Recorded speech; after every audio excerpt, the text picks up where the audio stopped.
जय श्री राधे राधे, जय माता दी। दोस्तों, कैसे आप लोग? आशा करती हूँ आप लोग बहुत ही अच्छे होंगे। आपके अपने चैनल राधे राधे में आप सबका बहुत बहुत स्वागत है। छठ मैया के व्रत में भूल कर भी ना करें ये गलती, जाने पूजा की सही विधि। छठ पर्व का व्रत कठिन होता है। इसमें 36 घंटों तक निर्जला व्रत रखने का विधान होता है। इस कठिन व्रत का आरंभ खरना के दिन से होता है। इसी दिन शाम के समय रोटी और गुड़ की खीर बनाई जाती है। मान्यता है कि छठ पर्व में व्रत रखने वाली महिलाओं और परिवार के सदस्यों को कुछ नियमों का पालन करना आवश्यक है, जिस पूजा का व्रत अधूरा रह जाता है जिसे न मानने से। तो आइए आज हम आपको बता रहे हैं छठ व्रत में क्या करना चाहिए और क्या नहीं करना चाहिए। अक्टूबर शनिवार को नहाय खाए के साथ छठ के त्यौहार की शुरुआत हो रही है।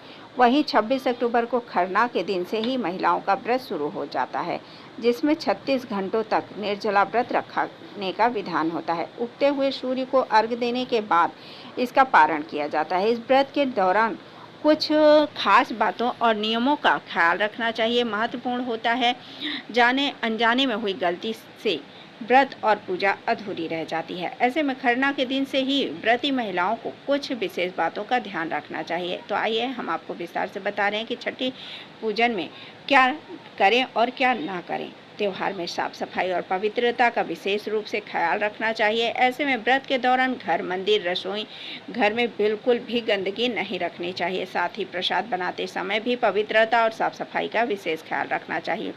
व्रत रखने वाली महिलाओं को नहाए खाए वाले दिन सात्विक भोजन करना चाहिए। इस दिन लहसुन, प्याज जैसी चीज़ें, तामसिक चीज़ों को भी नहीं खाना चाहिए। इसकी भी मनाही ही होती है। छठ पर्व में केवल व्रती को ही नहीं बल्कि उसके परिवार को भी सात्विक भोजन ही करना चाहिए। इससे मन में श्रद्धा भाव और बन जाता है। तो खरना के दिन व्रत का आरंभ हो जाता है। छठ में निर्जला व्रत रखने का विधान होता है। ऐसे में व्रती को 36 घंटों तक बिना जल के ही रहना पड़ता है। शास्त्रों में इसके नियम भी का पालन करना बहुत महत्वपूर्ण बताया जाता है। अगर पानी भी पी लिया भूल से तो ये व्रत खंडित माना जाता है। इससे आपका व्रत पूजा अधूरी रह जाती है। तो व्रत का पालन करने से अपनी सेहत का ख्याल जरूर रखें। अगर आपको स्वस्थ हैं से जुड़ी समस्याएं हैं तो इससे चलते आप निर्जला व्रत नहीं रखें सकते। ऐसे में छठ का जो व्रत है नहीं रखना चाहिए, क्योंकि शास्त्रों में निर्जला व्रत रखना महत्वपूर्ण माना गया है। ऐसे में उन्हीं माताओं, उन्हीं बहनों को व्रत रखना चाहिए जो इस नियमों का पूरी तरह से पालन कर सके। छठ पूजा में क्या करना चाहिए? छठ पूजा की विधि हम बता रहे हैं आपको। पूजा के लिए लाए गेहूं को अच्छी तरह धोकर सुखा लेना चाहिए। साथ ही इसे पशु पक्षी से भी बचाना चाहिए, क्योंकि आपने ये सुना है कि सुगा जो बोलते हैं कि जूठा कर दिया तो जूठा नहीं होना चाहिए। गाने में भी है और हकीकत में भी यही है।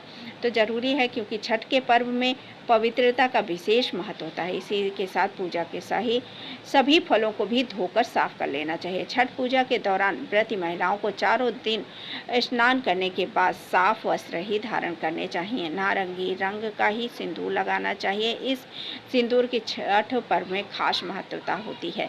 पूजा के लिए हर साल नई टोकरी का प्रयोग किया जाता है, पर छठ पर्व में पुरानी या कटी फटी टोकरी का इस्तेमाल नहीं करना चाहिए। लेकिन अगर आपके पास पीतल की टोकरी या सूप है तो उसे गंगा जल से शुद्ध करने के बाद प्रयोग में लिया जा सकता है। परिवार के सदस्यों को इस बात का विशेष ख्याल रखना चाहिए कि व्रती महिला या पुरुष के भोजन करने के बाद ही उन्हें प्रसाद या खाना ग्रहण कराना चाहिए। खरना के दिन इस नियम का विशेष ख्याल रखना चाहिए। छठ पूजा में बहुत ही माँ छठी मैया के बहुत ही अच्छे से व्रत करना चाहिए। उनके पूजन में किसी भी तरह की कोई चूक नहीं होनी चाहिए। छठी मैया बहुत ही कृपालु हैं, दयालु हैं। उसी के साथ ही छठी मैया साफ सफाई का विशेष ख्याल रखती हैं। अगर आप कोई भूल कर देंगी तो आपका व्रत खंडित हो जाता है। तो ये आपको हमने छठी मैया पे क्या गलती ना करें और पूजा कैसे करना है, व्रत का खरना कैसे करना है, इसके बारे में हमने आपको बताया।